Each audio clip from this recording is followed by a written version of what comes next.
Hello students, ഇന്നത്തെ ക്ലാസ്സിൽ നമ്മൾ ഡിസ്കസ് ചെയ്യാൻ പോകുന്ന ടോപ്പിക്ക് വീസ്റ്റൺസ് ബ്രിഡ്ജ് സർക്യൂട്ട് എന്താണ് എന്നുള്ളതാണ് ഇന്ന് പ്രധാനമായിട്ടും നമ്മൾ ഡിസ്കസ് ചെയ്യുന്നത്. കഴിഞ്ഞ ക്ലാസ്സിൽ നമ്മൾ ക്രിച്ചോഫ് റൂൾ പഠിച്ചായിരുന്നു. ആ ക്രിച്ചോഫ് റൂൾ ഉപയോഗിച്ചാണ് നമ്മൾ വീസ്റ്റൺസ് ബ്രിഡ്ജ് സർക്യൂട്ട് വരുന്നത്. ഈ സർക്യൂട്ടിൽ നിങ്ങളിപ്പോൾ കണ്ട പോലെ ABCDA എന്ന് പറയുന്ന ഒരു ട്രപ്പീസിയത്തിൻ്റെ 4 സെക്ഷനുകളിൽ നമ്മൾ resistance R1, R2, R3, R4 ഇങ്ങനെയുള്ള 4 റെസിസ്റ്റൻസുകളെ കണക്ട് ചെയ്തിട്ടുണ്ട്. അതിനെ അറേഞ്ച് ചെയ്തിരിക്കുന്ന ഫോർമാറ്റ് ഓർത്തിരിക്കണം. ഇവിടെ R1, ദെൻ R2 ഇവിടെ, R3 ഇവിടെ, R4 ഇവിടെ. എന്നിട്ട് നമ്മൾ ഈ ഡയഗണലായിട്ട് G എന്ന് പറയുന്ന ഗാൽവനോമീറ്റർ റെസിസ്റ്റൻസ് ആണ് ക്യാപിറ്റൽ G എന്ന് പറയുന്നത്. ഒരു ഗാൽവനോമീറ്ററിനെ നമ്മൾ കണക്ട് ചെയ്തിട്ടുണ്ട്. ഗാൽവനോമീറ്ററിലൂടെ ഫ്ലോ ചെയ്യുന്ന കറണ്ട് IG ആണ് എന്ന് വിചാരിക്കുക. അപ്പം നമുക്ക് തന്നിരിക്കുന്ന പാരലലോഗ്രത്തിൽ 4 റെസിസ്റ്റൻസുകളുണ്ട്. R1, R2, R3, R4. അതിനെ അറേഞ്ച് ചെയ്തിരിക്കുന്ന ഓർഡർ ഓർക്കുക.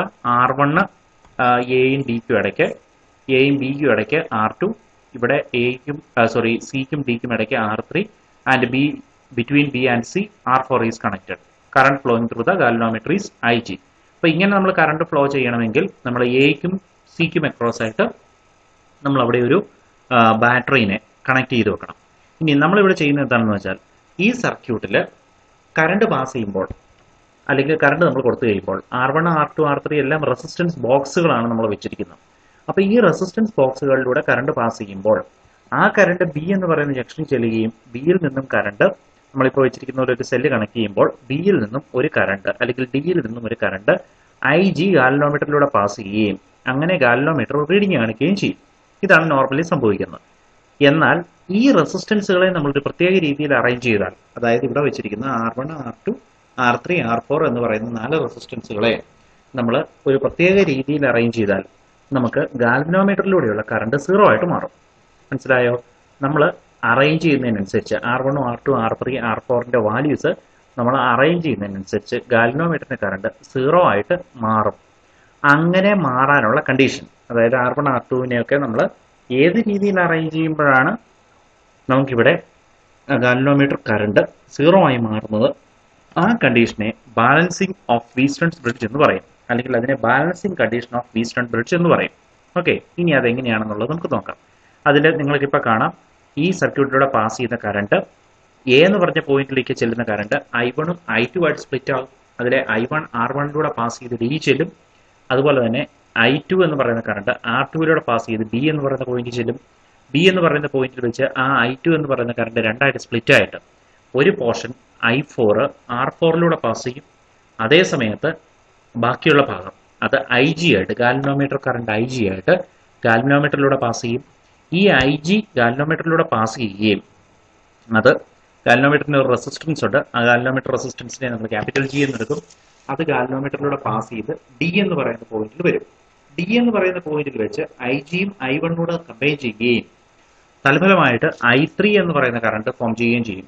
ഈ I3 എന്ന് പറയുന്നത് R3 എന്ന് പറയുന്ന റെസിസ്റ്ററിലൂടെ പാസ് ചെയ്യുകയും ആ കറണ്ട് സി എന്ന് പറയുന്ന പോയിന്റിൽ ചെല്ലുകയും ചെയ്യും. അതേ സമയത്ത് തന്നെ ബിയിലൂടെ പാസ് ചെയ്യുന്ന അല്ലെങ്കിൽ ബി എന്ന് പറയുന്ന ജംഗ്ഷനിൽ നിന്നും R4ലൂടെ പാസ് ചെയ്ത കറണ്ട്, അത് I4 ആണ്, അതും സി എന്ന് പറയുന്ന പോയിന്റിൽ വരും.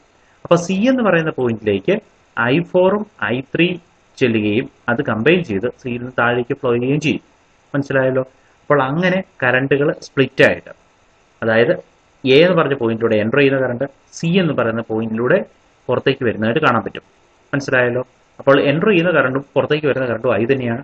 പക്ഷേ പോയിന്റുകൾക്കനുസരിച്ച് ആ I1, I2 അങ്ങനെയുള്ള കറണ്ടുകൾക്ക് വ്യത്യാസം വന്നുകൊണ്ടിരിക്കും. ഇപ്പോൾ ഇവിടെ കാണുന്ന അനുസരിച്ചാണെങ്കിൽ നമുക്ക് IG എന്ന് പറയുന്ന ഗാൽവനോമീറ്റർ കറണ്ട് ഉള്ള സമയത്ത് നമുക്ക് കറണ്ടുകൾ I2 എന്നുള്ള കറണ്ടും, അതായത് AB എന്ന് പറയുന്ന സെക്ഷനിൽ I2 എന്ന് പറയുന്ന കറണ്ടും, ADയിൽ R1ഉം അതുപോലെ തന്നെ CD-യിൽ R3യും BC-യിൽ R4ഉം BC-യിൽ I4 എന്ന് പറയുന്ന കറണ്ടുകളും ആണ് കറസ്പോണ്ടിങ് ആയിട്ടുള്ള റെസിസ്റ്റൻസുകളിലൂടെ പാസ് ചെയ്യുന്നത്. റെസിസ്റ്റൻസുകൾ R1, R2, R3, R4 ആണ്. കറണ്ടുകൾ I1, I2, I3 and I4 ആണ്. ഓക്കെ, മനസ്സിലായെന്ന് വിചാരിക്കുന്നു. അപ്പോൾ ഇതാണ് നമ്മുടെ വീസ്റ്റൺ ബ്രിഡ്ജ് സർക്യൂട്ട് എന്ന് പറയുന്നത്. അപ്പോൾ ഈ വീസ്റ്റൺ ബ്രിഡ്ജ് സർക്യൂട്ടിലെ ഞാൻ പറഞ്ഞ R1, R2, R3, R4 ഒരു സ്പെസിഫിക് ആയിട്ടുള്ള രീതിയിൽ നമ്മൾ അറേഞ്ച് ചെയ്താൽ അതെങ്ങനെയാണ് എന്നുള്ളത് നമുക്കിപ്പോൾ അറിയത്തില്ല. അതാണ് നമ്മൾ കണ്ടുപിടിക്കാൻ പോണത്. ഒരു പ്രത്യേക രീതിയിൽ നമ്മൾ അറേഞ്ച് ചെയ്യുമ്പോൾ ഗാൽവനോമീറ്ററിലൂടെയുള്ള കറണ്ട്, അതായത് ഐ ജി എന്ന് പറയുന്ന ഗാൽവനോമീറ്റർ കറണ്ട് 0 ആയിട്ട് മാറും. അപ്പോൾ ഐ ജി എന്ന് പറയുന്ന ഗാൽവനോമീറ്റർ കറണ്ട് 0 ആകാൻ നമ്മൾ അറേഞ്ച് ചെയ്യുന്ന റെസിസ്റ്റൻസുകളെ എങ്ങനെയാണോ അറേഞ്ച് ചെയ്യുന്നത് അതിനെയാണ് നമ്മൾ ബാലൻസിങ് ഓഫ് വീസ്റ്റൺസ് ബ്രിഡ്ജ് എന്ന് പറയുന്നത്. അതായത് ഗാൽവനോമീറ്റർ കറണ്ട് ഐ ജി 0 ആകുന്നതിന് വേണ്ടിയിട്ട് നമ്മൾ റെസിസ്റ്റൻസുകളെ അറേഞ്ച് ചെയ്ത് ഏത് ഓർഡറിലാണ്, അല്ലെങ്കിൽ ആ റെസിസ്റ്റൻസുകളുടെ ഒരു പ്രത്യേക റേഷ്യോ ആണ് നമ്മളിവിടെ കണ്ടുപിടിക്കുന്നത്. ആ റേഷ്യോ എങ്ങനെ വെക്കുമ്പോഴാണ് ഗാൽവനോമീറ്ററിലെ കറണ്ട് 0 ആകുന്നത് എന്നുള്ളത് കണ്ടുപിടിക്കുക എന്നുള്ളതാണ് നമ്മൾ ഇനി അടുത്തതായിട്ട് ചെയ്യാൻ പോകുന്നത്. അതിനു വേണ്ടിയിട്ട് നമുക്ക് കിർച്ചോഫ് റൂള് നമുക്ക് ഇവിടുത്തെ ലൂപ്പുകളിൽ അപ്ലൈ ചെയ്യാം. ഏതൊക്കെയാണ് ലൂപ്പുകൾ? എ ബി ഡി എ എന്ന് പറയുന്ന ഒരു ലൂപ്പുണ്ട്, ബി സി ഡി ബി എന്ന് പറയുന്ന അടുത്ത ലൂപ്പുണ്ട്. ഒന്നുകൂടെ പറയാം, എ ബി ഡി എ എന്ന് പറയുന്ന ഒരു ലൂപ്പും അടുത്ത loop B C D B എന്ന് പറയുന്ന ഒരു ലൂപ്പും ഉണ്ട്. അപ്പോൾ ഈ ലൂപ്പുകളിൽ നമുക്ക് കിർച്ചോഫ് റൂളുകൾ അപ്ലൈ ചെയ്താൽ നമുക്ക് എന്ത് ചെയ്യാം? നമ്മുടെ സിറ്റുവേഷൻ അനുസരിച്ച് കിർച്ചോഫ് റൂൾ അപ്ലൈ ചെയ്ത് നമുക്ക് കറണ്ടിന്റെ വാല്യൂ റെസിസ്റ്റൻസുകളെ ബാലൻസ് ചെയ്യുന്ന കണ്ടീഷൻ എടുക്കാം. അതിന് വേണ്ടിയിട്ട് പോയിന്റ് ബി നമ്മൾ എടുക്കുകയാണെങ്കിൽ നിങ്ങൾക്കറിയാം, ആ പോയിന്റ് ബിയിലെ കറണ്ടുകളുടെ കിർച്ചോഫ് ഫസ്റ്റ് റൂൾ അപ്ലൈ ചെയ്താൽ എൻട്രി ചെയ്യുന്ന കറണ്ട് I2 ആണ്, ലീവ് ചെയ്യുന്ന കറണ്ടുകൾ IG-യും I4-ഉം ആണ്. അതുകൊണ്ട് I2 minus IG minus I4 equal to 0 എന്ന് എടുക്കാം. അതായത് algebraic sum of current meeting at a junction is 0. അപ്പോൾ എൻട്രി ചെയ്യുന്ന കറണ്ട് I2 ആണ്. I2 മൈനസ് ലീവ് ചെയ്യുന്ന കറണ്ടുകൾ ഏതൊക്കെയാണ്? IG ഉണ്ട്, I4 ഉണ്ട്. IG minus I4 equal to 0 എന്ന് എടുക്കാം ബി എന്ന് പറഞ്ഞ പോയിന്റിൽ. ഇനി അതുപോലെ തന്നെ നമ്മൾ നോക്കുകയാണെങ്കിൽ ഡി എന്ന് പറഞ്ഞ പോയിന്റ് നമ്മൾ എടുക്കുകയാണെങ്കിൽ ഡി എന്ന് പറയുന്ന പോയിന്റിൽ എൻ്റർ ചെയ്യുന്ന കറണ്ടുകൾ രണ്ടെണ്ണമാണ്, I1-ഉം IG-യുമാണ്. അപ്പോൾ അതിൻ്റെ രണ്ടിൻ്റെ സമ്മും ലീവ് ചെയ്യുന്ന കറണ്ട് I3 ആണ്. I3യുടെ അതിൽ നിന്ന് സബ്ട്രാക്ട് ചെയ്യുമ്പോൾ കിട്ടുന്ന റിസൾട്ടും 0 ആയിരിക്കും. അതുകൊണ്ട് ഡി എന്ന് പറയുന്ന പോയിന്റ് നമുക്ക് I1 പ്ലസ് IG എൻ്റർ ചെയ്യുന്ന കറണ്ടുകളാണ് I1 plus IG. I1 plus IG minus I3 equal to 0 എന്ന് എടുക്കാം. ഓക്കെ, അപ്പോൾ കിർച്ചോഫ് റൂളുകൾ അനുസരിച്ച്, കിർച്ചോഫ് ഫസ്റ്റ് റൂൾ അനുസരിച്ച് നമുക്കൊരു റിലേഷൻ കിട്ടി. അതുകൊണ്ട് നമുക്ക് കറണ്ടിന്റെ വാല്യൂ റെസിസ്റ്റൻസിന്റെ വാല്യൂ ഒന്നും കിട്ടുന്നില്ല, പക്ഷെ നമുക്കൊരു പ്രത്യേക റിലേഷൻ ഇവിടെ നിന്ന് ഒബ്റ്റെയിൻ ചെയ്യാൻ പറ്റും. മനസ്സിലായോ? ഈ റിലേഷൻ അനുസരിച്ച് നമുക്കറിയാം IG-യുടെ വാല്യൂ ഉള്ളപ്പോൾ, അല്ലെങ്കിൽ IG വാല്യൂ ഉള്ളപ്പോൾ നമുക്ക് ഈ ഇക്വേഷൻ ഇങ്ങനെ എഴുതാം. പക്ഷേ ബാലൻസിങ് കണ്ടീഷൻ വരുമ്പോൾ, ബാലൻസിങ് കണ്ടീഷൻ എന്ന് പറയുന്നത് എന്താണ്? റെസിസ്റ്റൻസുകളെ ഒരു സ്പെസിഫിക് റീജിയനിൽ അറേഞ്ച് ചെയ്യുമ്പോൾ നമുക്ക് ഗാൽവനോമീറ്ററിന്റെ റിസൾട്ട് അല്ലെങ്കിൽ ഗാൽവനോമീറ്ററിലൂടെ കറണ്ട് 0 ആവുന്ന കണ്ടീഷനാണ്. ആ സമയത്ത് IG-യുടെ വാല്യൂ 0 ആയി മാറും. അതിലേക്കാണ് നമ്മൾ അടുത്തത് പിന്നീട് പോകുന്നത്. അതിനു മുമ്പ് നമുക്ക് ഈ ലൂപ്പുകൾ, രണ്ട് ലൂപ്പുകൾ ഞാൻ നേരത്തെ പറഞ്ഞ എ ബി ഡി എയും ബി സി ഡി ബിയിലും നമ്മൾ കിർച്ചോഫ് ലൂപ്പ് റൂൾ അപ്ലൈ ചെയ്യുന്നു. ആദ്യം എ ഡി ബി എ എടുക്കുന്നു. എ ഡി ബി എ എടുക്കുന്നു. അതായത് നിങ്ങൾ നോക്കുകയാണെങ്കിൽ അത് ആന്റി ക്ലോക്ക് വൈസ് ഡിറക്ഷനിലാണ്. ഈ ലൂപ്പിൽ സെല്ലുകളൊന്നുമില്ല, അതുകൊണ്ട് പ്രൊഡക്റ്റ് ഓഫ് കറണ്ട് ആൻഡ് റെസിസ്റ്റൻസുകൾ മാത്രം എടുത്താൽ മതി. ഞാൻ കഴിഞ്ഞ ക്ലാസ്സിൽ പറഞ്ഞിരുന്ന പോലെ എയിൽ നിന്ന് ഡിയിലേക്ക് നമ്മൾ എടുക്കുമ്പോൾ, എയിൽ നിന്ന് ഡിയിലേക്ക് നമ്മൾ ട്രാവൽ ചെയ്യുന്ന അതേ ഡയറക്ഷനിലാണ് കറണ്ട് പാസ് ചെയ്യുന്നത്. അതുകൊണ്ട് അവിടുത്തെ product of current and resistance negative ആയിരിക്കും. അതുകൊണ്ട് നമ്മളതിനെ മൈനസ് I1R1 എന്നെടുക്കാം, അല്ലെ? Minus I1R1. ഇനി ഡിയിൽ നിന്നും ബിയിലേക്ക് നമ്മൾ ട്രാവൽ ചെയ്യുമ്പോൾ നമ്മൾ ട്രാവൽ ചെയ്യുന്നതിന്റെ എഗെയിൻസ്റ്റ് ആയിട്ടാണ് കറണ്ട് വരുന്നത്. അതുകൊണ്ട് ആ കറണ്ടും അവിടുത്തെ പൊട്ടൻഷ്യൽ ഡിഫറൻസും അല്ലെങ്കിൽ പൊട്ടൻഷ്യൽ ഡ്രോപ്പും അല്ലെങ്കിൽ ചേഞ്ച് ഇൻ പൊട്ടൻഷ്യലും എത്രയായിരിക്കും? ഇത് രണ്ടും നെഗറ്റീവായിട്ട് നമുക്ക് വരും, അല്ലെ? ചേഞ്ച് ഇൻ പൊട്ടൻഷ്യൽ നെഗറ്റീവായിട്ട് വരും. അപ്പോൾ ചേഞ്ച് ഇൻ പൊട്ടൻഷ്യൽ പോസിറ്റീവ് ആവും. നമ്മൾ ട്രാവൽ ചെയ്യുന്നതിന് ഓപ്പോസിറ്റ് ആയതുകൊണ്ട് ചേഞ്ച് ഇൻ പൊട്ടൻഷ്യൽ പോസിറ്റീവ് ആയിരിക്കും, നമ്മൾ ട്രാവൽ ചെയ്യുന്നതിന് ഓപ്പോസിറ്റ് ആയതുകൊണ്ട്. അതുകൊണ്ട് ഡിയിൽ നിന്ന് ബിയിലേക്ക് നമ്മൾ ട്രാവൽ ചെയ്യുമ്പോൾ അവിടുത്തെ പൊട്ടൻഷ്യൽ ചേഞ്ച് എന്ന് പറയുന്നത് പോസിറ്റീവ് ആവും, കാരണം കറണ്ട് നമ്മുടെ ഓപ്പോസിറ്റ് ആണ്. അപ്പോൾ പൊട്ടൻഷ്യൽ എങ്ങനെ കണ്ടുപിടിക്കാം? Product of current and resistance. Product of current and resistance എന്ന് പറയുമ്പോൾ IG, കറണ്ട് IG ആണ്, ഗാൽവനോമീറ്റർ റെസിസ്റ്റൻസ് ക്യാപിറ്റൽ G ആണ്. മനസ്സിലായല്ലോ? അപ്പോൾ IG into capital G will give the expression for potential difference or potential change or potential drop across the galvanometer. ഇനി coming to the next section. ഏതാണ് next section? B to A ആണ്. B to A യിലേക്ക് നമ്മൾ വരുമ്പോൾ നമ്മൾ travel ചെയ്യുന്നതിന്റെ opposite ഡയറക്ഷനിലാണ് current വരുന്നത്. നിങ്ങൾക്ക് കാണാം, ബിയിൽ നിന്ന് എയിലേക്ക് നമ്മൾ ട്രാവൽ ചെയ്യുമ്പോൾ കറണ്ട് വരുന്നത് എയിൽ നിന്ന് ബിയിലേക്കാണ്. അപ്പോൾ അതിന്റെ ഓപ്പോസിറ്റ് ആണ്, നമ്മൾ ട്രാവൽ ചെയ്യുന്നതിന്റെ ഓപ്പോസിറ്റ് ഡയറക്ഷനിലാണ് കറണ്ട്. അതുകൊണ്ട് ആ കറണ്ടിനെ നമ്മൾ എങ്ങനെ എടുക്കും? പോസിറ്റീവായിട്ട് എടുക്കും. അതുപോലെ തന്നെ പൊട്ടൻഷ്യൽ ഡിഫറൻസിനെ പോസിറ്റീവായിട്ട് എടുക്കും. അതുകൊണ്ട് കറസ്പോണ്ടിങ് ആയിട്ടുള്ള product of current and resistance എന്ന് പറയുന്നത് I2R2 എന്നെടുക്കാം. അപ്പോൾ നെറ്റ് റിസൾട്ട് ആയിട്ട് നമുക്ക് എത്ര കിട്ടും? Minus I1R1 plus IG into capital G plus I2 R2 equal to 0 എന്ന് എടുക്കും. ഈ ഇക്വേഷനെ റീഅറേഞ്ച് ചെയ്താൽ I2 R2 plus IG into capital G equal to I1 R1 എന്ന് എടുക്കാം. വീണ്ടും ആ എഴുതിയിരിക്കുന്ന ഇക്വേഷൻ ജസ്റ്റ് ഒന്ന് റീഅറേഞ്ച് ചെയ്തതേ ഉള്ളൂ. ഏറ്റവും താഴത്തെ ഇക്വേഷൻ ആയിട്ട് I1 R1 ആദ്യം എടുത്താൽ I1 R1 equal to I2 R2 plus IG into capital G എന്ന് കിട്ടും. വളരെ സിമ്പിൾ ആയിട്ട് നമുക്ക് ഡെറൈവ് ചെയ്യാവുന്ന കാര്യമേ ഉള്ളൂ. അപ്പോൾ നമുക്ക് കിട്ടിയിരിക്കുന്ന ഇക്വേഷൻ നോക്കുക. I1 R1 equal to I2 R2 plus IG into capital G എന്ന് എടുക്കാം. മനസ്സിലായോ? ഇതാണ് ഫസ്റ്റ് ലൂപ്പിന്റെ കേസിൽ നമ്മൾ കിർച്ചോഫ് റൂള് അല്ലെങ്കിൽ കിർച്ചോഫ് സെക്കൻഡ് ലൂപ്പ് റൂള് നമ്മൾ അപ്ലൈ ചെയ്യുമ്പോൾ കിട്ടുന്ന റിസൾട്ട്. ഇതുപോലെ ഇനി നമ്മൾ അടുത്ത് ചെയ്യാൻ പോകുന്ന അടുത്ത ലൂപ്പ് കൺസിഡർ ചെയ്യുക. അടുത്ത ലൂപ്പ് ഏതാണ്? CBDC. അതായത് അവിടെ നമ്മൾ ആന്റി ക്ലോക്ക് വൈസ് എടുക്കുന്നു. നമുക്ക് ഏത് ഡയറക്ഷൻ വേണമെങ്കിലും എടുക്കാം. ആന്റി ക്ലോക്ക് വൈസ് ആയിട്ട് എടുക്കുമ്പോൾ നമ്മൾ സിയിൽ നിന്ന് സ്റ്റാർട്ട് ചെയ്താൽ I4 നമ്മുടെ ഓപ്പോസിറ്റ് ഡയറക്ഷനിലാണ്, അതുകൊണ്ട് അത് പോസിറ്റീവ് ആണ്. അപ്പോൾ എത്ര വരും? I4 R4. ഇനി B to D എടുക്കുമ്പോൾ നമ്മൾ ട്രാവൽ ചെയ്യുന്ന അതേ ഡയറക്ഷനിലാണ് കറണ്ട് പോകുന്നത്, minus IG into capital G. ഇനി വീണ്ടും ഡിയിൽ നിന്ന് സിയിലേക്ക് വരുമ്പോൾ minus I3 R3 equal to 0 എന്ന് വരും. I4 R4 minus IG into capital G minus I3 R3 equal to 0 എന്ന് കിട്ടും. ഇതാണ് കിർച്ചോഫ് ലൂപ്പ് റൂൾ നമ്മൾ സെക്കൻഡ് സിറ്റുവേഷൻ അല്ലെങ്കിൽ സെക്കൻഡ് ലൂപ്പിൽ അപ്ലൈ ചെയ്യുമ്പോൾ കിട്ടുന്ന റിസൾട്ട്. മനസ്സിലായല്ലോ?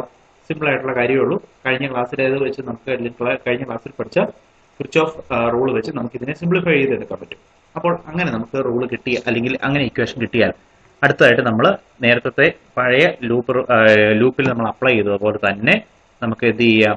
ഈ ഇക്വേഷനെ അല്ലെങ്കിൽ ഇവിടെ കൊടുത്തിരിക്കുന്ന ഈ സിറ്റുവേഷനെ അല്ലെങ്കിൽ ഈ ഇക്വേഷനെ നമുക്ക് റീഅറേഞ്ച് ചെയ്തെടുക്കാൻ പറ്റും. അപ്പോൾ അങ്ങനെ നമ്മൾ ഇനി റീഅറേഞ്ച് ചെയ്തെടുത്താൽ അല്ലെങ്കിൽ നമുക്ക് ഇനി അടുത്തതായിട്ട് അങ്ങനെ റീഅറേഞ്ച് ചെയ്ത് നോക്കാം. റീഅറേഞ്ച് ചെയ്യുമ്പോൾ നെഗറ്റീവ് ഉള്ള ടേമിനെ എല്ലാം കൂടെ ഒരു സൈഡിലേക്കും പോസിറ്റീവ് ഉള്ള ടേമിനെ എല്ലാം കൂടെ അടുത്ത സൈഡിലേക്കും മാറ്റിയാൽ നമുക്ക് I4 R4 equal to I3 R3 plus IG into capital G എന്ന് കിട്ടും. I repeat, I4 R4 equal to I3 R3 plus IG into capital G എന്ന് കിട്ടും. മനസ്സിലായല്ലോ? അപ്പോൾ ഇതാണ് നമ്മുടെ അടുത്ത ഇക്വേഷൻ. നമുക്ക് ഇതിനെ ഇക്വേഷൻ നമ്പർ 4 എന്ന് ഫോളോ ചെയ്യാം. അപ്പോൾ നമുക്കിപ്പോൾ ഇക്വേഷൻ നമ്പർ 3 ഉണ്ട്, അതുപോലെ തന്നെ ലാസ്റ്റ് ഇക്വേഷൻ നമ്പർ 4 ഉണ്ട്.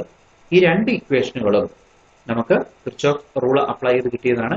ഈ ഇക്വേഷൻ ഉപയോഗിച്ചാണ് ഇനി നമ്മൾ കാര്യങ്ങൾ മുമ്പോട്ട് പ്രൊസീഡ് ചെയ്യാൻ പോകുന്നത്. ഓക്കെ, അപ്പോൾ ഇനി നമ്മൾ പറയാൻ പോണ അല്ലെങ്കിൽ ചെയ്യാൻ പോണ കാര്യം എന്താണെന്ന് വെച്ചാൽ ഇതിലെല്ലാം നമുക്ക് IG ഉണ്ട്. നമ്മുടെ ഞാൻ ആദ്യമേ പറഞ്ഞു, ബാലൻസിങ് കണ്ടീഷൻ വരുമ്പോൾ, അതായത് ഗാൽവനോമീറ്ററിലൂടെ കറണ്ട് പാസ് ചെയ്യാത്ത കണ്ടീഷനെയാണ് നമ്മൾ ബാലൻസിങ് കണ്ടീഷൻ എന്ന് പറയുന്നത്.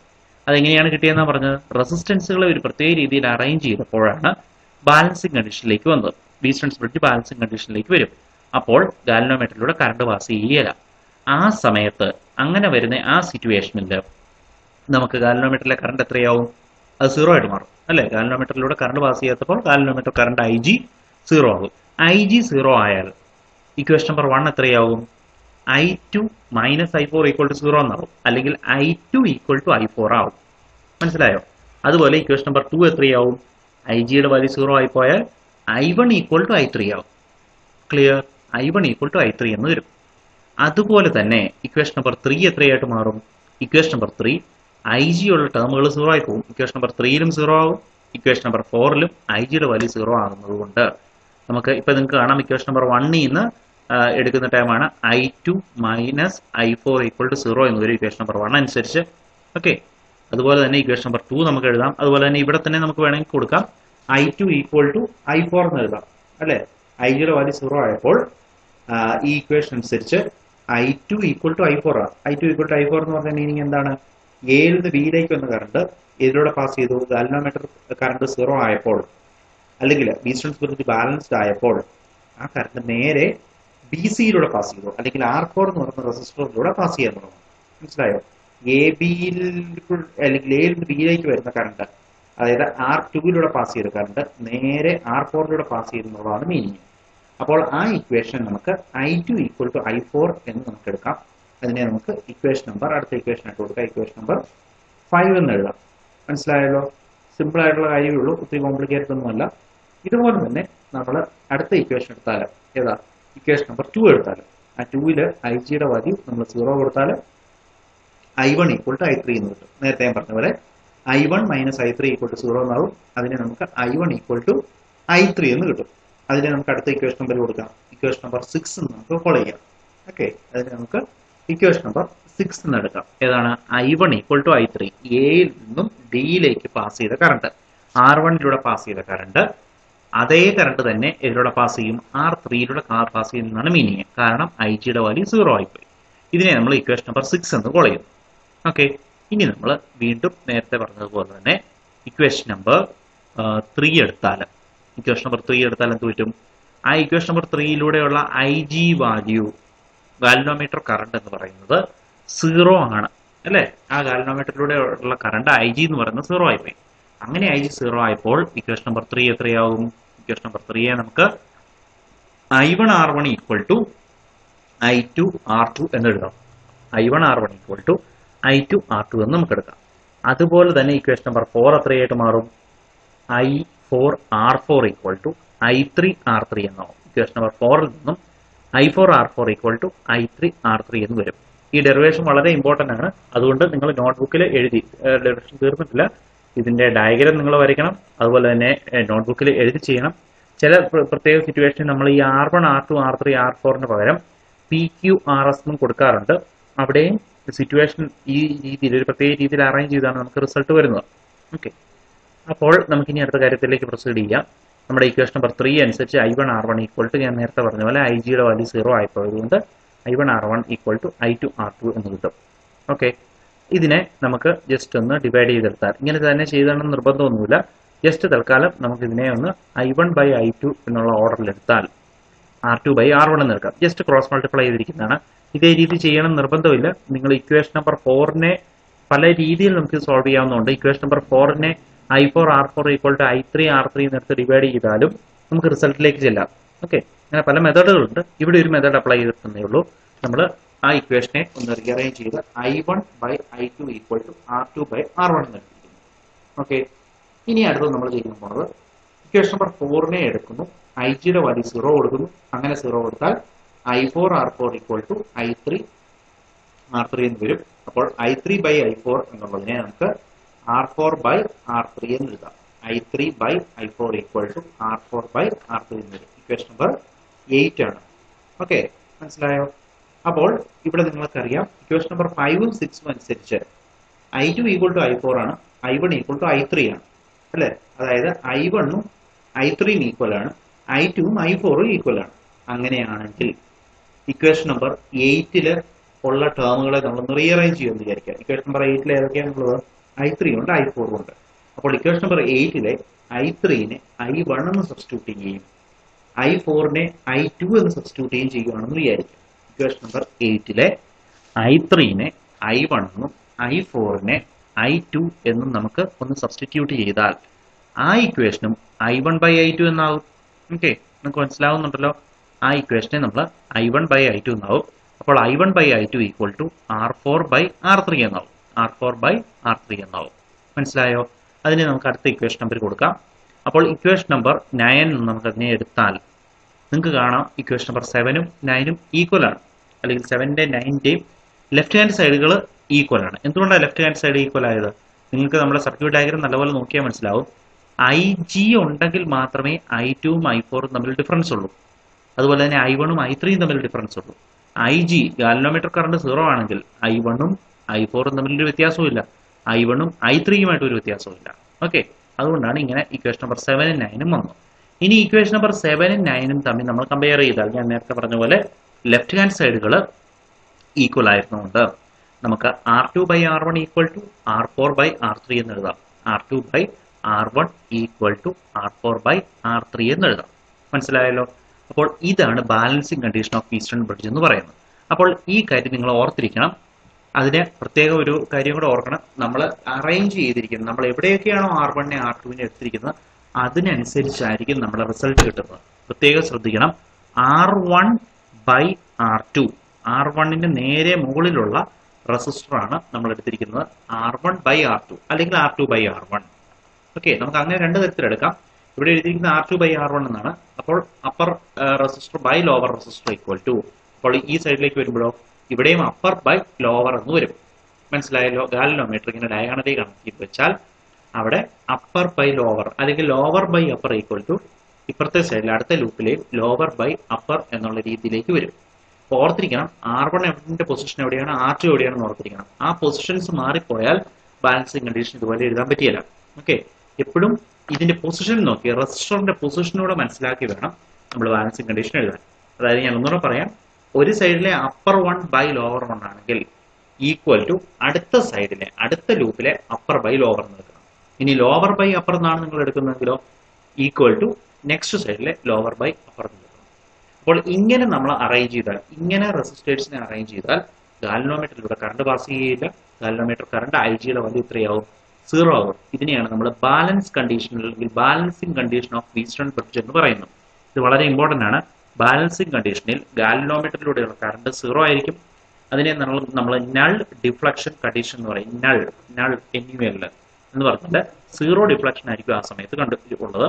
അപ്പോൾ അത് ഉപയോഗിച്ച് നമുക്ക് പല കാര്യങ്ങളും നമുക്ക് ഈ ഗാൽവനോമീറ്റർ ഉപയോഗിച്ച് ഈ വീസ്റ്റൺ ബ്രിഡ്ജ് ഉപയോഗിച്ച് ചെയ്യുന്നുണ്ട്. അപ്പോൾ ഇതിന്റെ പ്രധാനപ്പെട്ട കാര്യം എന്ന് പറയുന്നത് അൺനോൺ റെസിസ്റ്റൻസിനെ കാൽക്കുലേറ്റ് ചെയ്യാൻ നമുക്ക് വീസ്റ്റൺ ബ്രിഡ്ജ് ഉപയോഗിക്കാൻ പറ്റും. ഇങ്ങനെ 4 റെസിസ്റ്റൻസുകൾ നമുക്ക് തന്നിട്ടുണ്ടെങ്കിൽ ആ 4 റെസിസ്റ്റൻസുകളിലെ ഏതെങ്കിലും ഒരെണ്ണത്തിന്റെ വാല്യൂ നമുക്ക് അറിയത്തില്ല. അതിനെ ആക്യുറേറ്റ് ആയിട്ട് കണ്ടുപിടിക്കണം. അങ്ങനെ കണ്ടുപിടിക്കണമെങ്കിൽ നമുക്ക് ഈ ഡിവൈസ് ഉപയോഗിച്ച് കണ്ടുപിടിക്കാം. വളരെ ആക്യുറേറ്റ് ആയിട്ട് റിസൾട്ട് കിട്ടും. അതാണ് വീസ്റ്റൺ ബ്രിഡ്ജിന്റെ ഒരു പ്രത്യേകത. അപ്പോൾ അവിടെ അതിന്റെ എസെൻഷ്യൽ ആയിട്ടുള്ള ഒരു ഫാക്ടർ, നമുക്ക് അൺനോൺ റെസിസ്റ്റൻസിനെ കണ്ടുപിടിക്കണമെങ്കിൽ നമ്മുടെ കയ്യിൽ നോൺ റെസിസ്റ്റൻസുകൾ 3 വേണം. ഇപ്പോൾ ഈ എഴുതിയിരിക്കുന്ന ഇക്വേഷൻ നിങ്ങൾക്ക് കാണാം. R4 എന്ന് പറയുന്നത് സപ്പോസ് അൺനോൺ ആണെന്ന് വിചാരിക്കുക. ഈ R4ന്റെ value R2 into R3 by R1 എന്നുള്ള രീതിയിൽ നമുക്ക് എടുക്കാം. മനസ്സിലായോ? അപ്പോൾ ഇതാണ് നമ്മൾ പഠിച്ച വീസ്റ്റൺ ബ്രിഡ്ജ് എന്ന് പറയുന്നത്. ഇനി ഈ വീസ്റ്റൺ ബ്രിഡ്ജിന് അപ്ലൈ ചെയ്യുന്ന ഒരു സിറ്റുവേഷൻ ആണ് ഇപ്പൊ ഡയഗ്രത്തിൽ നിങ്ങൾ കാണുന്ന മീറ്റർ ബ്രിഡ്ജ് എന്ന് പറയുന്ന ഡിവൈസ്. ലെഫ്റ്റ് സൈഡിൽ നിങ്ങൾക്ക് ഡയഗ്രത്തിൽ കാണാൻ പറ്റും ഒരു ഡിവൈസ്. ആ ഡിവൈസിനെയാണ് നമ്മൾ മീറ്റർ ബ്രിഡ്ജ് എന്ന് പറയുന്നത്. ഈ മീറ്റർ ബ്രിഡ്ജ് ഉപയോഗിക്കുന്ന അൺനോൺ റെസിസ്റ്റൻസിനെ കാൽക്കുലേറ്റ് ചെയ്യാനാണ്. അപ്പോൾ സപ്പോസ് നമ്മുടെ കയ്യിൽ ഈ S എന്ന് പറയുന്ന ഒരു അൺനോൺ റെസിസ്റ്റൻസ് ഉണ്ടെന്ന് വിചാരിക്കുക. ആ അൺനോൺ റെസിസ്റ്റൻസിനെ കാൽക്കുലേറ്റ് ചെയ്യാൻ വേണ്ടി നമുക്ക് മീറ്റർ ബ്രിഡ്ജ് എന്ന് പറയുന്ന ഡിവൈസ് ഉപയോഗിക്കാൻ പറ്റും. ഇവിടെയും വളരെ ആക്യുറേറ്റ് ആയിട്ട് നമുക്ക് റിസൾട്ട് കിട്ടുന്ന ഒരു സാധനമാണ് അല്ലെങ്കിൽ ഒരു ഡിവൈസ് ആണ് മീറ്റർ ബ്രിഡ്ജ്. അൺനോൺ റെസിസ്റ്റൻസിനെ കാൽക്കുലേറ്റ് ചെയ്യാനാണ് ഇത് ഉപയോഗിക്കുന്നതെന്ന് ഓർത്തിരിക്കുക. ഇത് നിങ്ങൾക്ക് എക്സാം പോയിന്റ് ഓഫ് വ്യൂവിൽ വളരെ ഇമ്പോർട്ടന്റ് ആയിട്ടുള്ള ടോപ്പിക്കാണ്. പ്രാക്ടിക്കൽസിൽ ഇത് നമുക്ക് ഇമ്പോർട്ടന്റ് ആണ്. ഓക്കെ, മീറ്റർ ബ്രിഡ്ജ് എന്ന് പറയുന്ന ഡിവൈസ് 1 മീറ്റർ ലെങ്തിലുള്ള ഒരു മെറ്റൽ വയർ ഉള്ള ഒരു ഡിവൈസ് ആണ്. അതായത് AC എന്ന് പറയുന്നത് 1 മീറ്റർ നീളത്തിലുള്ള ഒരു മെറ്റൽ വയറാണ്. അതൊരു കോൺസ്റ്റന്റ് റെസിസ്റ്റൻസ് വയറാണ്. ഇതിനെ ഒരു വുഡൻ ബോർഡിലാണ് കണക്ട് ചെയ്യുന്നത്. ആ വുഡൻ ബോർഡിൽ കോപ്പറിന്റെ സ്ട്രിപ്പുകൾ നിങ്ങളിപ്പോൾ അവിടെ കാണാൻ പറ്റും. ആ കോപ്പറിന്റെ സ്ട്രിപ്പുകൾ A B C എന്ന് പറയുന്ന 3 സെക്ഷനുകളായിട്ട് കോപ്പർ സ്ട്രിപ്പുകളുണ്ട്. അതിനിടയ്ക്ക് നിങ്ങളിപ്പോൾ കാണുന്ന അതിന് ഓരോ ഗ്യാപ്പുകളുണ്ട്. ഈ S കണക്ട് ചെയ്യുന്ന ഒരു ഗ്യാപ്പിൽ, ആ കോപ്പർ സ്ട്രിപ്പിന് ഒരു ഗ്യാപ്പ് ഉണ്ട്. ആ ഗ്യാപ്പിലാണ് നമ്മൾ അൺനോൺ റെസിസ്റ്റൻസും നോൺ റെസിസ്റ്റൻസ് ബോക്സ് ക്യാപിറ്റൽ ആറും കണക്ട് ചെയ്യുന്നത്. ഇനി B എന്ന് പറയുന്ന പോയിന്റിൽ നിന്നും ഒരു ഗാൽവനോമീറ്ററും അതിൽ നിന്നും ഒരു ജോക്കി എന്ന് പറയുന്ന ഡിവൈസ്, ഒരു പെന്ന് പോലെ ഇരിക്കുന്ന മെറ്റലിന്റെ പെന്ന് പോലെ ഇരിക്കുന്ന ഒരു ഡിവൈസ് ആണ്. അതിനെ നമ്മൾ ജോക്കി എന്ന് പറയും. Aയും Cക്കും ഇടയ്ക്ക് നമ്മളൊരു സെല്ലും കണക്ട് ചെയ്യും. ഓക്കെ, നിങ്ങൾ കാണുന്ന പോലെ ഒരു ബാറ്ററി Aക്കും Cക്കും ഇടയ്ക്ക് കണക്ട് ചെയ്യും. ഓക്കെ, Bയിൽ നിന്നും ഗാൽവനോമീറ്റർ, ഒരു ജോക്കി, ആ കൂടുതൽ ചിലപ്പോൾ ഒരു ഹൈ റെസിസ്റ്റൻസ്, അത് സർക്യൂട്ടിനെ ഡിപ്പെൻഡ് ചെയ്യും. ആ സർക്യൂട്ടിലെ ഗാൽവനോമീറ്ററിലേക്ക് ഹൈ കറണ്ട് കയറി വന്ന് ഗാൽവനോമീറ്റർ ഡാമേജ് ആകാതിരിക്കാനുള്ള ഒരു ഡിവൈസ് ആണ് അതിനെ നമ്മൾ ഹൈ റെസിസ്റ്റൻസ് എന്ന് പറയും. ഈ ഹൈ റെസിസ്റ്റൻസ് എന്ന് പറയുന്ന ഡിവൈസും നമ്മൾ ഈ ഗാൽവനോമീറ്ററിനോട് ചേർന്ന് കണക്ട് ചെയ്യാം. അത് നിർബന്ധമില്ല, അത് കണക്ട് ചെയ്യണം നിർബന്ധമില്ല. അപ്പോൾ ഇതാണ് മീറ്റർ ബ്രിഡ്ജ് എന്ന് പറയുന്ന സർക്യൂട്ട്, അല്ലെങ്കിൽ മീറ്റർ ബ്രിഡ്ജ് സർക്യൂട്ട്. ഒരു വുഡൻ ബോർഡിൽ കോപ്പറിന്റെ 3 സ്ട്രിപ്പുകൾ, ആ Aയിൽ നിന്നുള്ള ഒരു L ഷേപ്പിലുള്ള ഒരു സ്ട്രിപ്പും Cയിൽ നിന്നുള്ള ഒരു സ്ട്രിപ്പും ഒരു സ്ട്രെയിറ്റ് സ്ട്രിപ്പും കണക്ട് ചെയ്ത് വെക്കും.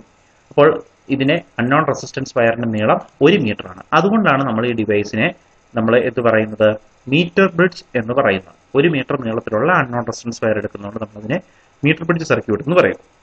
ഇനി ഞാൻ നേരത്തെ പറഞ്ഞ പോലെ ഓർത്തിരിക്കാം, അൺനോൺ റെസിസ്റ്റൻസ് കണ്ടുപിടിക്കാൻ വേണ്ടിയിട്ടാണ് നമ്മൾ മീറ്റർ ബ്രിഡ്ജ് സർക്യൂട്ട് ഉപയോഗിക്കുന്നത്. അൺനോൺ റെസിസ്റ്റൻസിനെ S എന്ന് എടുത്താൽ R എന്ന് പറയുന്ന ഒരു നോൺ റെസിസ്റ്റൻസ് ബോക്സ് ആണ്. ഇനി നമ്മൾ ഇവിടെ റീഡിംഗ് എടുക്കുന്നത് എങ്ങനെയാണെന്ന് വെച്ചാൽ, അല്ലെങ്കിൽ റീഡിംഗ് എടുക്കാൻ തുടങ്ങുമ്പോൾ ഇപ്പം നിങ്ങൾ കാണുന്ന പോലെ A എന്ന് പറയുന്ന പോയിന്റിനടുത്ത് കൊണ്ടുപോയി ജോക്കി നമ്മൾ പ്രസ് ചെയ്യും. ആ സമയത്ത് ഈ സർക്യൂട്ടിലൂടെ കറണ്ട് പാസ് ചെയ്ത് ഗാൽവനോമീറ്റർ, ഇപ്പം നിങ്ങൾ കാണുന്ന പോലെ ഗാൽവനോമീറ്റർ ലെഫ്റ്റ് സൈഡിലേക്ക് ഡിഫ്ലക്ട് ചെയ്യുന്നു എന്ന് വിചാരിക്കുക. ഓക്കെ, ലെഫ്റ്റ് സൈഡിലോട്ട് നമ്മൾ ആർബിട്രറി ആയിട്ട് പറയുന്നതാണ് ലെഫ്റ്റിലേക്ക് ഡിഫ്ലക്ട് ചെയ്തു എന്ന് വിചാരിക്കുക. ഇനി നമ്മൾ ഈ ജോക്കിനെ മൂവ് ചെയ്യുന്നതിനനുസരിച്ച്, Aയിൽ നിന്നും Cയിലേക്ക് മൂവ് ചെയ്യുന്നതിനനുസരിച്ച് എയിൽ നിന്ന് ഡി ചെന്ന് സിയിലേക്ക് മൂവ് ചെയ്യുന്നതനുസരിച്ച് ഗാൽവനോമീറ്ററിന്റെ റീഡിങ് ഓപ്പോസിറ്റ് ആവും. ഇപ്പൊ നിങ്ങൾക്ക് കാണാം, അത് ഗാൽവനോമീറ്ററിന്റെ റീഡിങ് ഓപ്പോസിറ്റ് ആയി. വീണ്ടും എയിലേക്ക് വരുമ്പോൾ ഗാൽവനോമീറ്റർ റീഡിങ് ഓപ്പോസിറ്റ് ആവും. അതായത് എയും സിയും നമ്മൾ പ്രസ് ചെയ്താൽ ഗാൽവനോമീറ്റർ റീഡിങ്ങുകൾ ഓപ്പോസിറ്റ് ആയിരിക്കും. അപ്പോൾ അതിനിടയ്ക്കുള്ള ഒരു പോയിന്റിൽ, എയ്ക്കും സിക്കും ഇടയ്ക്കുള്ള ഒരു പോയിന്റിൽ, അത് നമ്മൾ ഡി എന്നാണ് എടുത്തിരിക്കുന്നത്, ഗാൽവനോമീറ്ററിന്റെ റീഡിങ് എക്സാക്ട് 0 ആവും. അപ്പോൾ അങ്ങനെ ഗാൽവനോമീറ്റർ റീഡിങ് 0 ആകുന്ന പോയിന്റ് ആണ് നമ്മൾ പറയുന്ന ബാലൻസിങ് കണ്ടീഷൻ എന്ന് പറയുന്നത്, അല്ലെ ബാലൻസ്ഡ് കണ്ടീഷൻ എന്ന് പറയുന്നത്. ഇനി ഈ മീറ്റർ ബ്രിഡ്ജ് എന്ന് പറയുന്ന വീസ്റ്റൺ ബ്രിഡ്ജിന്റെ അതേ വർക്കിംഗ് പ്രിൻസിപ്പിളിൽ വർക്ക് ചെയ്യുന്ന ഒരു ഡിവൈസ് ആണ്. അതുകൊണ്ട് തന്നെ നമുക്ക് ഇതിനും ഒരു ബാലൻസ് പോയിന്റ് ഉണ്ട്, അല്ലെ ബാലൻസിങ് കണ്ടീഷൻ ഉണ്ട്. ആ ബാലൻസിങ് പോയിന്റ് ആണ് ഡി എന്ന് നമ്മൾ എടുത്തിരിക്കുന്നത്. ബാലൻസിങ് പോയിന്റിനെ നമ്മൾ ഡി എന്ന് എടുത്തിട്ടുണ്ട്. മനസ്സിലായോ? അവിടെ ഗാൽവനോമീറ്ററിലൂടെയുള്ള കറണ്ട് എത്രയായിരിക്കും? കറണ്ട് 0 ആയിരിക്കും. ബാലൻസ് പോയിന്റിൽ ഗാൽവനോമീറ്ററിലൂടെയുള്ള കറണ്ട് 0 ആയിരിക്കും. ക്ലിയർ ആയെന്ന് വിചാരിക്കുന്നു. അപ്പോൾ നമ്മൾ ഈ മീറ്റർ ബ്രിഡ്ജ് സർക്യൂട്ടിലും വീസ്റ്റൺ ബ്രിഡ്ജിന്റെ സെയിം പ്രിൻസിപ്പിൾ ഉപയോഗിച്ച് ഇവിടെ നമ്മൾ റെസിസ്റ്റൻസിനെ നമ്മൾ വേരി ചെയ്യുകയല്ല ചെയ്യുന്നത്, പകരം റെസിസ്റ്റൻസിനെ വേരി ചെയ്യുന്നതിന്റെ ഇൻഡയറക്ട്ലി നമ്മൾ വേരിയേഷൻ നടത്താനാണ് ഈ ജോക്കീനെ എയ്ക്കും സിക്കും ഇടയ്ക്ക് മൂവ് ചെയ്യുന്നത്. അപ്പൊ നമ്മൾ ഈ സർക്യൂട്ട് എല്ലാം ചെയ്ത് കഴിയുമ്പോൾ, പ്രാക്ടിക്കൽ നമ്മൾ ചെയ്യുമ്പോൾ കാണാം, ആദ്യം എയിൽ പ്രസ് ചെയ്യും, അത് കഴിഞ്ഞ് സിയിൽ പ്രസ് ചെയ്യും. ഓപ്പോസിറ്റ് ആയിട്ട് ഡിഫ്ലക്ഷൻ ഉണ്ടെങ്കിൽ നമ്മുടെ സർക്യൂട്ട് കറക്റ്റ് ആണ്. ഓക്കെ, സർക്യൂട്ട് കറക്റ്റ് ആണെങ്കിൽ ഏതെങ്കിലും ഒരു സൈഡിൽ നിന്ന് എയിൽ നിന്ന് ബിയിലേക്ക്, എയിൽ നിന്ന് സിയിലേക്ക് നമ്മൾ മൂവ് ചെയ്യും. ജോക്കിയെ മൂവ് ചെയ്ത് നമുക്ക് റെസിസ്റ്റൻസ്, അൺനോൺ റെസിസ്റ്റൻസ് കാൽക്കുലേറ്റ് ചെയ്യാം. ഇനി നമുക്ക് ഇത് തിയറിയിലേക്ക് പോകാം. ഈ റെസിസ്റ്റൻസ് വയറിന്റെ, എ സി എന്ന് പറയുന്ന റെസിസ്റ്റൻസ് വയറിന്റെ റെസിസ്റ്റൻസ് പെർ സെന്റിമീറ്റർ അല്ലെങ്കിൽ റെസിസ്റ്റൻസ് പെർ യൂണിറ്റ് സെന്റിമീറ്റർ എന്ന് പറയുന്നത് സ്മോൾ ആർ ആണെന്ന് വിചാരിക്കാം. മനസ്സിലായോ? ഈ എ സി എന്ന് പറയുന്ന റെസിസ്റ്റൻസ് വയറിന്റെ resistance per centimetre small R ആണ് എന്ന് വിചാരിച്ചാൽ നമുക്കറിയാം ലെങ്തും റെസിസ്റ്റൻസും പ്രൊപ്പോർഷണൽ ആണല്ലോ. അപ്പൊ ലെങ്ത് കൂടുന്തോറും എന്ത് പറ്റും? റെസിസ്റ്റൻസ് കൂടിക്കൊണ്ടിരിക്കും. അപ്പോൾ എ ഡി എന്ന് പറയുന്ന ബാലൻസിങ് പോയിന്റിലുള്ള റെസിസ്റ്റൻസ് എന്ന് പറയുന്നത്, അതിന്റെ ബാലൻസിങ് പോയിന്റിന്റെ ലെങ്ത് എൽ ആണെങ്കിൽ, അല്ലെങ്കിൽ ബാലൻസിങ് പോയിന്റിലേക്കുള്ള ലെങ്ത് എൽ ആണ്, നിങ്ങൾക്ക് അവിടെ കാണാം, അത് എൽ എന്നാണ് മാർക്ക് ചെയ്തിരിക്കുന്നത്. അതുപോലെ തന്നെ ഡി സി എന്ന് പറയുന്നതിന് 100 - എൽ എന്ന് മാർക്ക് ചെയ്തേക്കുന്നത്, അത് ബാക്കിയുള്ള പോർഷൻ ആണ്. കാരണം 1 മീറ്റർ ആണ് ഇതിന്റെ നീളമെങ്കിൽ 100 സെന്റിമീറ്റർ ആണല്ലോ. അപ്പോൾ ഡി സി എന്ന് പറയുന്നത് 100 - എൽ ആണ്. ഓക്കെ, എ ഡി എന്ന് പറയുന്നത് എൽ എന്ന് എടുത്താൽ ഡി സി എന്ന് പറയുന്നത് 1 മീറ്റർ - എൽ ആണ്. 1 മീറ്റർ എന്നുള്ളത് 100 - എൽ സെന്റിമീറ്റർ എന്ന് എടുക്കാം. അപ്പോൾ എ ഡി എന്ന് പറയുന്ന പോർഷന്റെ റെസിസ്റ്റൻസ് എന്ന് പറയുന്നത് resistance per unit centimetre into length ആണ്. അപ്പോൾ അത് എത്രയാണ്? റെസിസ്റ്റൻസ് ഓഫ് എ ഡി എന്ന് പറയുന്നതിനെ resistance per unit length R into total length L. മനസ്സിലായോ? ടോട്ടൽ ലെങ്തിനെ 1 സെന്റിമീറ്ററിലുള്ള റെസിസ്റ്റൻസ് നമുക്ക് അറിയാമെങ്കിൽ ടോട്ടൽ ലെങ്ത് 10 സെന്റിമീറ്റർ ആണെങ്കിൽ 10 ഇൻറ്റു 1 സെന്റിമീറ്ററിലെ റെസിസ്റ്റൻസ് കൊടുത്താൽ ടോട്ടൽ റെസിസ്റ്റൻസ് ആവുമല്ലോ. അതുപോലെ തന്നെയാണ് ഇവിടെ ചെയ്തിരിക്കുന്നത്. 1 സെന്റിമീറ്ററിലെ റെസിസ്റ്റൻസ് സ്മോൾ ആർ ആണെങ്കിൽ ടോട്ടൽ റെസിസ്റ്റൻസ് എൽ ആണെങ്കിൽ നമുക്ക് അതിനെ തമ്മിൽ മൾട്ടിപ്ലൈ ചെയ്താൽ resistance of the wire A D നമുക്ക് കിട്ടും. ആ resistance of the wire A D ആണ് നമ്മൾ ആർ ഇൻറ്റു എൽ എന്ന് നമുക്ക് കിട്ടിയിരിക്കുന്നത്. മനസ്സിലായോ? അപ്പോൾ നമുക്കറിയാം, നമ്മൾ ഈ ചെയ്തിരിക്കുന്ന എക്സ്പെരിമെന്റിൽ റെസിസ്റ്റൻസ് മാറുന്നതനുസരിച്ച്, അല്ലെങ്കിൽ നമുക്ക് ഞാൻ പറഞ്ഞു ഇൻഡയറക്ട്ലി നമുക്ക് റെസിസ്റ്റൻസ് ചേഞ്ച് ചെയ്യുകയാണെന്ന് പറഞ്ഞു. അതിന് കാരണം ഇതാണ്, നമ്മൾ ഈ ബാലൻസിംഗ് ലെങ്ത് മാറുന്നതിനനുസരിച്ച് റെസിസ്റ്റൻസ് മാറിക്കൊണ്ടിരിക്കും. ഇപ്പൊ എല്ലിന്റെ വാല്യൂ കുറവാണെങ്കിൽ ആ അത്രയും പോർഷനുള്ള റെസിസ്റ്റൻസ് എന്ന് പറയുന്നത് കുറഞ്ഞല്ലേ കിട്ടുള്ളൂ. എല്ലിന്റെ വാല്യൂ കൂടുന്തോറും, അല്ലെങ്കിൽ എല്ലിന്റെ വാല്യൂ അല്ലെങ്കിൽ ബാലൻസിങ് പോയിന്റ് സിയോട് അടുക്കും തോറും ലെങ്ത് എല്ല് കൂടിക്കൊണ്ടിരിക്കും. അപ്പോൾ ലെങ്ത് എല്ല് കൂടുമ്പോൾ എന്ത് പറ്റും? റെസിസ്റ്റൻസും കൂടിക്കൊണ്ടിരിക്കും. പ്രൊപ്പോർഷനേറ്റ് ആയിട്ട് റെസിസ്റ്റൻസ് കൂടിക്കൊണ്ടിരിക്കും. അതായത് ജോക്കിയുടെ മൂവ്മെന്റ് അനുസരിച്ച് നമുക്ക് ഇവിടുത്തെ റെസിസ്റ്റൻസിനെ, അല്ലെങ്കിൽ എ ഡി എന്ന് പറയുന്ന പോർഷന്റെ റെസിസ്റ്റൻസ് മാറിക്കൊണ്ടിരിക്കും. ഇങ്ങനെയാണ് നമ്മൾ ഇൻഡയറക്ട്ലി ഈ സർക്യൂട്ടിൽ റെസിസ്റ്റൻസ് ചേഞ്ച് ചെയ്തുകൊണ്ട് നമുക്ക് സിറ്റുവേഷനിലേക്ക്, അല്ലെങ്കിൽ നമുക്ക് ബാലൻസിംഗ് ലെങ്തിലേക്ക് വരുന്നു. അപ്പൊ നമുക്ക് അതിലേക്ക് വരാം. അതിനു മുമ്പ് റെസിസ്റ്റൻസ് ഓഫ് ഡി സി, അടുത്ത കാര്യത്തിലേക്ക് വരാം. റെസിസ്റ്റൻസ് ഓഫ് ഡി സി എന്ന് പറയുന്ന സ്മോൾ ആർ ഇൻറ്റു 100 - എൽ ആണ്. കാരണം അതിന്റെ ലെങ്ത് ഞാൻ പറഞ്ഞു, ആ പോർഷന്റെ ഡി സി എന്ന് പറയുന്ന പോർഷന്റെ ലെങ്ത് 100 - എൽ ആണ്. ഓക്കെ, ഇനി നമ്മൾ വീസ്റ്റൺ ബ്രിഡ്ജും മീറ്റർ ബ്രിഡ്ജുമായിട്ട് കമ്പയർ ചെയ്യാൻ പോവാണ്. വീസ്റ്റൺ ബ്രിഡ്ജിൽ എ ബി എന്ന് പറയുന്നതിനിടയ്ക്ക് കണക്ട് ചെയ്തിരിക്കുന്ന റെസിസ്റ്റൻസ് എത്രയായിരുന്നു? R2 ആയിരുന്നു. R2 അതിന് കറസ്പോണ്ടിങ് ആയിട്ട് നമുക്ക് ഇവിടെ എടുത്താൽ എസ് എന്ന് പറയുന്ന റെസിസ്റ്റൻസ് ആണ് മീറ്റർ ബ്രിഡ്ജിൽ ആ സ്ഥാനത്ത് വരുന്നത്. കാരണം വീസ്റ്റൺ ബ്രിഡ്ജ് നിങ്ങളിപ്പോൾ ഒന്ന് നോക്കി ഇതുമായിട്ട് കമ്പയർ ചെയ്ത് നിങ്ങൾക്ക് കാണാൻ പറ്റും. ഇവിടെ R2വിന്റെ സ്ഥാനത്ത് ഇവിടെ ഏതാണ്? എസ് ആണ്. ഈ ബി എന്ന് പറയുന്ന പോയിന്റ് അതുപോലെ തന്നെ ഇവിടെയുണ്ട്. R4ന്റെ സ്ഥാനത്ത് വരുന്ന ഏതാണ്? ക്യാപിറ്റൽ ആർ ആണ്, അല്ലേ? ഗാൽവനോമീറ്ററിന്റെ പൊസിഷനോ എയ്ക്കും ഡിക്കും ഇടയ്ക്കാം. ഇവിടെയും കണ്ടല്ലോ, എയ്ക്കും ഡിക്കും ഇടയ്ക്കല്ലേ ഗാൽവനോമീറ്ററിന്റെ പൊസിഷൻ. അപ്പോൾ നമ്മൾ പഠിച്ച തിയറി അനുസരിച്ച് തന്നെ, അതായത് വീസ്റ്റൺ ബ്രിഡ്ജ് പോലെ തന്നെയാണ് നമ്മുടെ മീറ്റർ ബ്രിഡ്ജും ഇരിക്കുന്നത്. ഇനി എ ഡി എന്ന് പറയുന്നതിന് ഇടയ്ക്ക് ഉള്ള റെസിസ്റ്റൻസ് R1 ആയിരുന്നു. അപ്പോൾ R1 പകരം നമുക്കിവിടെ ഏതാണ്, ലെങ്ത് L ആണ് അല്ലെ. R1 എന്നുള്ളതിന് പകരം ലെങ്ത് Lന്റെ റെസിസ്റ്റൻസ് ആണ്. അപ്പോൾ ലെങ്ത് Lന്റെ റെസിസ്റ്റൻസ് എത്രയാണ്, അത് നമ്മളിപ്പോ കണ്ടുപിടിച്ചായിരുന്നല്ലോ, സ്മോൾ r ഇൻറ്റു L ആണ്. സ്മോൾ r എന്ന് പറഞ്ഞാൽ എന്താണ്, resistance per unit length into length L. അപ്പോൾ ഡി എ എന്ന് പറയുന്ന പോർഷന് അല്ലെങ്കിൽ എ ഡി എന്ന് പറയുന്ന പോർഷന് എക്രോസ് ആയിട്ട് R1 വീസ്റ്റൺ ബ്രിഡ്ജ് വന്നപ്പോൾ മീറ്റർ ബ്രിഡ്ജിൽ അത് എത്രയായി, RL ആയി. ഇനി അതുപോലെ തന്നെ നമ്മൾ അടുത്ത പോർഷൻ എടുത്താൽ, അടുത്ത പോർഷൻ ഏതാണ്, സി ഡി എടുക്കാന്ന് വിചാരിക്കാം. സി ഡി എന്ന് പറയുന്ന പോർഷൻ നമ്മൾ എടുത്താൽ സി ഡിക്ക് അക്രോസ് ആയിട്ട് വരുന്ന സിറ്റുവേഷൻ എങ്ങനെയാണ്, നമ്മൾ എ ഡിക്ക് അക്രോസ് ആയിട്ട് R1 എടുത്തു അല്ലെ. അതുപോലെ തന്നെ സി ഡിക്ക് അക്രോസ് ആയിട്ടിരിക്കുന്ന റെസിസ്റ്റൻസ് വീസ്റ്റൺ ബ്രിഡ്ജിൽ R3 ആണ്. വീസ്റ്റൺ ബ്രിഡ്ജിൽ സി ഡിക്ക് അക്രോസ് ആയിട്ട് R3 ആണ്. അപ്പോൾ അത് മീറ്റർ ബ്രിഡ്ജിലേക്ക് വരുമ്പോഴോ അത് R3 ആണോ, അല്ല, പകരം R3ക്ക് പകരം അവിടെ വരുമ്പോൾ R അല്ലെങ്കിൽ സി ഡിയുടെ റെസിസ്റ്റൻസ് വരും. സി ഡിയുടെ റെസിസ്റ്റൻസ് എന്ന് പറയുന്നത് സ്മോൾ r ആണ്, resistance per unit length. C D എന്ന് പറയുന്ന പോർഷന്റെ ലെങ്ത് എന്ന് പറയുന്നത് 100 - L ആണ്. അപ്പോൾ മീറ്റർ ബ്രിഡ്ജിന്റെ സർക്യൂട്ടിലേക്ക് വരുമ്പോൾ R3ക്ക് പകരം, R3 വീസ്റ്റൺ ബ്രിഡ്ജിലായിരുന്നു, അതിന് പകരം മീറ്റർ ബ്രിഡ്ജ് വരുമ്പോൾ അത് സ്മോൾ r ഇൻറ്റു 100 - L ആവും. ഇനി എ സി എന്ന് പറയുന്ന പോർഷനിൽ നമുക്കൊരു സെല്ല് വീസ്റ്റൺ ബ്രിഡ്ജിലുണ്ടായിരുന്നു, മീറ്റർ ബ്രിഡ്ജിലും ആ സെല്ല് നിങ്ങൾക്ക് കാണാൻ പറ്റും. അതുപോലെ തന്നെ ബി ഡി എന്ന് പറയുന്ന പോർഷൻ ഇടയ്ക്ക് നമ്മൾ കണക്ട് ചെയ്തിരിക്കുന്ന ഏതായിരുന്നു, ഒരു ഗാൽവനോമീറ്റർ ആയിരുന്നു വീസ്റ്റൺ ബ്രിഡ്ജ്. നമ്മുടെ മീറ്റർ ബ്രിഡ്ജിലേക്ക് വരുമ്പോഴും അവിടെ ഒരു ഗാൽവനോമീറ്റർ ഉള്ളതായിട്ട് കാണാം. അതായത് എക്സാക്ട്ലി വീസ്റ്റൺ ബ്രിഡ്ജും മീറ്റർ ബ്രിഡ്ജും സിമിലർ ആണ്, അല്ലെങ്കിൽ വീസ്റ്റൺ ബ്രിഡ്ജും മീറ്റർ ബ്രിഡ്ജും തമ്മിൽ ഒരു വ്യത്യാസവുമില്ല. Or we can say that meter bridge works based on the principle of Wheatstone bridge. Okay, എക്സാമിന് ഓർത്തിരിക്കണം. തിയറിക്കും പ്രാക്ടിക്കലിനും ഇമ്പോർട്ടൻ്റ് ആണ് ഈ ഭാഗം. അതുകൊണ്ട് തന്നെ നിങ്ങളോട് എക്സാമിന് ചോദിക്കും മീറ്റർ ബ്രിഡ്ജിന്റെ വർക്കിംഗ് പ്രിൻസിപ്പിൾ ഏതാണ്, മറക്കാതെ ഓർത്തിരുന്ന് എഴുതണം. മീറ്റർ ബ്രിഡ്ജിന്റെ വർക്കിംഗ് പ്രിൻസിപ്പിൾ വീസ്റ്റൺ ബ്രിഡ്ജ് തന്നെയാണ്. ഇനി നമുക്ക് അതിന്റെ ബാലൻസിങ് കണ്ടീഷനിലേക്ക് പോവുകയാണ്. ആ ബാലൻസിങ് കണ്ടീഷൻ എടുക്കാൻ വേണ്ടിയിട്ട് നമുക്കറിയാം, balancing condition of Wheatstone bridge എന്ന് പറയുന്നത് R2/R1 ഈക്വൽ ടു, വീസ്റ്റൺ ബ്രിഡ്ജിന്റെ ബാലൻസിങ് കണ്ടീഷൻ എന്ന് പറയുന്നത് R2/R1 ഈക്വൽ ടു R4/R3 ആണ്. നമ്മുടെ സിറ്റുവേഷനിലേക്ക് വരുമ്പോൾ നമ്മൾ പറഞ്ഞായിരുന്നു R2വിന്റെ സ്ഥാനത്ത് S ആണ്, R1ന്റെ സ്ഥാനത്ത് RL ആണ്, അതുപോലെ തന്നെ R4ന്റെ സ്ഥാനത്ത് ക്യാപിറ്റൽ R ആണ്, R3യുടെ സ്ഥാനത്ത് സ്മോൾ r ഇൻറ്റു 100 - L ആണ്. അപ്പോൾ നമുക്ക് എങ്ങനെ ഇക്വേഷൻ എഴുതാം, നേരത്തെ ഇക്വേഷൻ പോലെ എഴുതിയാൽ S/RL not 100 - L, S divided by capital S by RL equal to capital R. അത് റെസിസ്റ്റൻസ് ബോക്സ് ആണ്. S അൺനോൺ റെസിസ്റ്റൻസ് ആണ്. R by capital R by small r into 100 - L.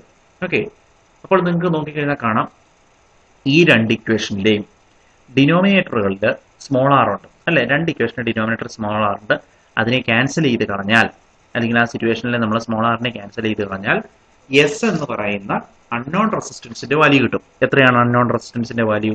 Unknown റെസിസ്റ്റൻസിനെ നമുക്ക് RL/100 - L എന്ന് എഴുതാം. RL/100 - L. അതായത് നമ്മൾ ഈ experiment ചെയ്യുമ്പോൾ ക്യാപിറ്റൽ R എന്ന് പറയുന്നത് റെസിസ്റ്റൻസ് നോൺ റെസിസ്റ്റൻസ് ബോക്സ് ആണ്, അല്ലെ നോൺ റെസിസ്റ്റൻസ് ആണ്. അതിന്റെ വാല്യൂ നമുക്കറിയാം, കാരണം നമ്മളാണല്ലോ അത് യൂസ് ചെയ്യുന്നത്.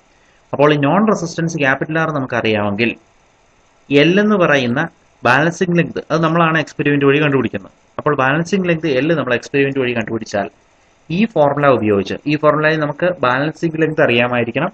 പിന്നീട് നമുക്കറിയേണ്ടത് നമ്മൾ ഉപയോഗിച്ച് ക്യാപിറ്റൽ R, അത് നമ്മളാണ് ക്യാപിറ്റൽ R ചൂസ് ചെയ്യുന്നത്. അതായത് റെസിസ്റ്റൻസ് ബോക്സ് അല്ലെങ്കിൽ നോൺ റെസിസ്റ്റൻസിന്റെ വാല്യൂ ചൂസ് ചെയ്യുന്നത്. അതുകൊണ്ട് തന്നെ നമുക്ക് അത് അറിയാം, ക്യാപിറ്റൽ R-ന്റെ വാല്യൂ അറിയാം. L-ന്റെ വാല്യൂ നമുക്ക് കണ്ടുപിടിക്കാം. L-ന്റെ വാല്യൂ കണ്ടുപിടിക്കാൻ നമ്മൾ ബാലൻസിങ് ലെങ്ത് എടുക്കും അല്ലേ.